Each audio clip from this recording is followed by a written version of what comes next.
नमस्कार दोस्तों, स्वागत है आपका आज के मुख्य समाचार में, जिसमें सबसे पहले और बड़ी खबर मध्य प्रदेश के चुनाव से आ रही है। कमलनाथ के गढ़ से प्रचार की शुरुआत करने जा रही हैं प्रियंका गांधी। दूसरी खबर में जिक्र होगा कि विपक्षी दल मिलकर लड़ेंगे 2024 का लोकसभा चुनाव, कपिल सिब्बल का बयान। तीसरी खबर में आपको बताएंगे कि चाहे पीएम मोदी हो या अमित शाह, सीएम गहलोत बोले राजस्थान में कांग्रेस ही जीतेगी। चौथी खबर में जिक्र होगा कि देश की बदहाल अर्थव्यवस्था पर श्वेत पत्र जारी करे सरकार, कांग्रेस पार्टी ने उठाई ये मांग। और पांचवी खबर में आपको बताएंगे कि दूध के बढ़ते दामों पर कांग्रेस का मोदी सरकार पर निशाना, कहा फिर भी एक कंपनी को दूसरे से लड़ा रहे हैं। दोस्तों, हर एक खबर की गहराई में आपको ले जाएंगे, लेकिन उससे पहले अगर आपको भी ऐसा लगता है कि 24 में बदल रही है देश की सरकार, तो वीडियो को लाइक करके कमेंट में लिखिए जय हिंद। रुक करते हैं सबसे पहली और बड़ी खबर की तरफ। कमलनाथ के गढ़ से प्रचार की शुरुआत करेंगी प्रियंका गांधी। जी हां दोस्तों, आपको बता दें कि मध्य प्रदेश में विधानसभा चुनाव साल के अंत में है और प्रदेश में कांग्रेस के लिए चुनाव प्रचार के अभियान की शुरुआत महासचिव प्रियंका गांधी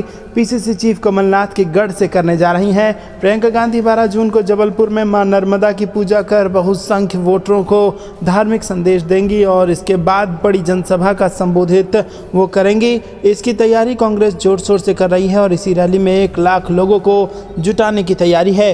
रुक करते हैं अगली ब्रेकिंग न्यूज की तरफ। विपक्षी दल मिलकर लड़ेंगे 2024 का लोकसभा चुनाव, कपिल सिब्बल ने दिया यह बयान। जी दोस्तों, विपक्षी नेता अगले लोकसभा चुनाव में भाजपा के खिलाफ संयुक्त लड़ाई लड़ने के लिए बातचीत कर रहे हैं। इस महीने के अंत में पटना में विपक्षी दलों की बैठकें होनी हैं और एक साथ लड़ने का कार्य कुछ राज्यों में एक दूसरे के साथ प्रतिस्पर्धा करने वाले कुछ विपक्षी दलों के साथ चुनौतियों से भरा हुआ है।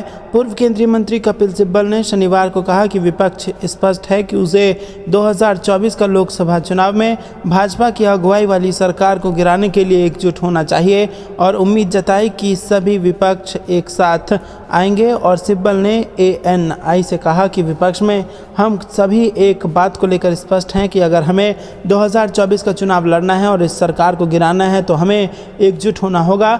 मुझे उम्मीद है कि विपक्ष में सभी पार्टियां एकजुट हो जाएंगी। सिब्बल ने केंद्रीय मंत्री गिरिराज सिंह की उस टिप्पणी का भी जवाब दिया जिसमें उन्होंने महात्मा गांधी के हत्यारे नाथूराम गोडसे को देश का सपूत करार दिया था। राज्यसभा सांसद सिब्बल ने कहा कि क्या गिरिराज सिंह के अनुसार गोडसे एक अच्छा बेटा था? आरएसएस ने अंग्रेजों को मदद की पेशकश की और वो महात्मा गांधी को कैसे स्वीकार कर सकते हैं? तो ये मानसिकता महात्मा गांधी के सिद्धांतों के खिलाफ है। सिब्बल ने कहा कि सपूत का क्या मतलब? पूत का मतलब बेटा होता है, सपूत का मतलब अच्छा बेटा होता है। तो दोस्तों, आपको क्या कुछ लगता है कमेंट में जरूर बताइए। रुक करते हैं अगली ब्रेकिंग न्यूज़ की तरफ। चाहे पीएम मोदी हो या अमित शाह, सीएम गहलोत बोले राजस्थान में कांग्रेस ही जीतेगी। जी हाँ दोस्तों, राजस्थान में बड़ी खबर आ रही है। चुनाव बेहद निकट हैं और कांग्रेस अपनी अंदरूनी कलह का सामना कर रही है, मगर इन सब के बीच राज्य के सीएम अशोक गहलोत ने एक बार वापस भाजपा पर हमला बोला। सीएम गहलोत ने कहा कि भाजपा चुनावों को सांप्रदायिक रंग देती है, मगर इस बार ये काम नहीं करेगा। उन्होंने दावा करते हुए कहा कि कर्नाटक में जिस प्रकार भाजपा की रणनीति नाकाम रही और वहां कांग्रेस की धमाकेदार जीत हुई, उसी तरह भाजपा राजस्थान में भी सफल नहीं होगी।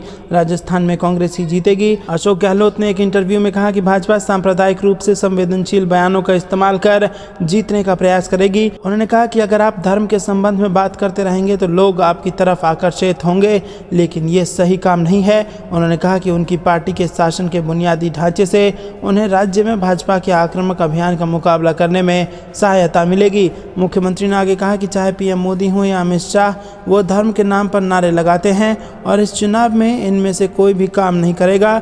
जब उन्हें कर्नाटक में बजरंगबली का नारा दिया तो वो काम नहीं आया और ये बहुत गलत था।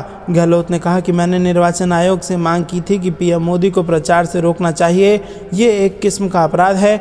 जब उनसे पूछा गया कि क्या राजस्थान में भी ऐसा होगा, तो गहलोत ने कहा कि ये उनके स्वभाव में है, पीएम मोदी कुछ भी कर सकते हैं। रुक करते हैं अगली ब्रेकिंग न्यूज़ की तरफ। देश की बदहाल अर्थव्यवस्था पर श्वेत पत्र जारी करे सरकार, कांग्रेस पार्टी का बयान। जी दोस्तों, कांग्रेस ने शनिवार को मौजूदा केंद्र सरकार के तहत देश की अर्थव्यवस्था के बदहाल होने का आरोप लगाया। कांग्रेस ने शनिवार को मौजूदा केंद्र सरकार सरकार के तहत देश की अर्थव्यवस्था के बदहाल होने का आरोप लगाया और कहा कि अर्थव्यवस्था की स्थिति को लेकर श्वेत पत्र जारी किया जाना चाहिए। पार्टी प्रवक्ता सुप्रिया श्रीनेत ने यह दावा भी किया कि पिछले 9 वर्षों में देश का कुल कर्ज 55 लाख करोड़ रुपए से बढ़कर 155 लाख करोड़ रुपए हो गया है। उन्होंने संवाददाताओं से बातचीत में आरोप लगाया, आज़ादी के बाद 67 साल में जहां 14 प्रधानमंत्रियों ने मिलकर 55 लाख करोड़ रुपए का ऋण लिया, वहीं नरेंद्र मोदी जी ने अपने 9 साल के कार्यकाल में इसको तिगुना करके 155 लाख करोड़ रुपए पहुंचा दिया। इसका मतलब यह है कि वर्ष 2014 से अब तक हमारे देश का कर्ज 100 लाख करोड़ से ज़्यादा बढ़ गया है। दोस्तों रुक करते हैं अगली ब्रेकिंग न्यूज़ की तरफ। दूध के बढ़ते दामों पर कांग्रेस का मोदी सरकार पर निशाना, कहा फिर भी एक कंपनी को दूसरे कंपनी से लड़ा रहे हैं। जी हाँ दोस्तों, कांग्रेस महासचिव जयराम रमेश ने शुक्रवार को मोदी सरकार पर देश में दूध उत्पादन में हो रही कमी को लेकर निशाना साधा और ट्वीट कर दावा किया कि भारत दूध संकट के कगार पर है और उन्होंने मोदी सरकार अपने चुनावी लाभ के लिए ये सहकारी समिति को दूसरे के खिलाफ खड़ा कर दिया है। जयराम रमेश ने ट्विटर पर एक मीडिया रिपोर्ट का हवाला देते हुए कहा कि श्वेत क्रांति के 50 साल बाद दुनिया का सबसे बड़ा दुग्ध उत्पादक देश भारत अब दूध की कमी से जूझ रहा है और इससे जुड़े उत्पादों को आयात करने के लिए मजबूर हो रहा है। जयराम रमेश ने डेयरी किसानों की स्थिति को लेकर केंद्र सरकार पर निशाना साधते हुए कहा कि भारत दूध संकट के कगार पर है, जिसकी वजह से देश में तेजी से महंगाई बढ़ रही है, तो वहीं देश में मुद्रास्फीति की दर में कोई कमी नहीं आ रही है, जिससे डेयरी किसानों को तकलीफ हो रही है। उन्होंने कहा कि डेयरी उत्पादक किसान पहले ही चारे की बढ़ती कीमतों से जूझ रहे हैं और उन्होंने कहा कि इस वजह से दुनिया का सबसे बड़ा दुग्ध उत्पादक देश अब दूसरे देशों से दूध और दुग्ध उत्पादों का आयात करने के लिए मजबूर है। रुक करते हैं अगली ब्रेकिंग न्यूज़ की तरफ। राजस्थान में सरकार भी चुनावी मूड पर, सीएम अशोक गहलोत ने फिर ले डाले ये 3 बड़े फैसले। जी हाँ दोस्तों, राजस्थान में गहलोत सरकार प्रदेश में खेलों को बढ़ावा देने के उद्देश्य से अब 7 जिलों में नई खेल अकादमियां शुरू करने जा रही हैं। मुख्यमंत्री अशोक गहलोत ने इन खेल अकादमियों के लिए 14 करोड़ 25 लाख रुपए की वित्तीय मंजूरी दी है। दोस्तों आपको बता दें कि अकादमी के निर्माण पर 2-2 करोड़ रुपए की लागत से ये होगा और साथ ही नागौर के डिडवाना में कबड्डी अकादमी का निर्माण 25 लाख रुपए की लागत से किया जाएगा। माना जा रहा है कि मुख्यमंत्री के इस निर्णय से स्थानीय स्तर पर ही युवाओं को खेलों में भाग लेने के अवसर प्राप्त होंगे। राज्य सरकार ने भरतपुर में यूनानी चिकित्सा के अंतर्गत रेजिमेंटल हिजामा थेरेपी का उत्कृष्ट केंद्र खोलने जाने की मंजूरी दी है। रुक करते हैं अगली ब्रेकिंग न्यूज़ की तरफ।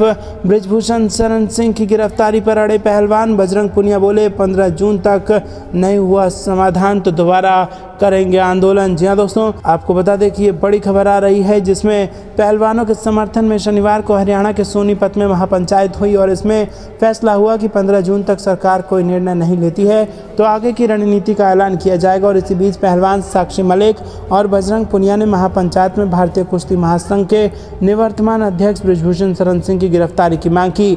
साक्षी मलिक ने कहा कि बृजभूषण सिंह बाहर रहेगा तो डर का माहौल बना रहेगा, हमें लोगों का समर्थन मिल रहा है और हम सच्चाई की लड़ाई लड़ रहे हैं। उन्होंने आगे कहा कि हम एशियन गेम्स तभी खेलेंगे जब ये सारा मुद्दा सुलझेगा। वहीं बजरंग पुनिया ने महापंचायत में कहा कि ये बहन बेटियों की मान सम्मान की बात है और इस आंदोलन में दिल से लगे हुए हैं और कोई राजनीति नहीं कर रहे हैं। पुनिया ने कहा कि मुद्दे पर बात हो, 15 जून तक समाधान निकला तो वो फिर से जंतर मंतर पर धरना देंगे।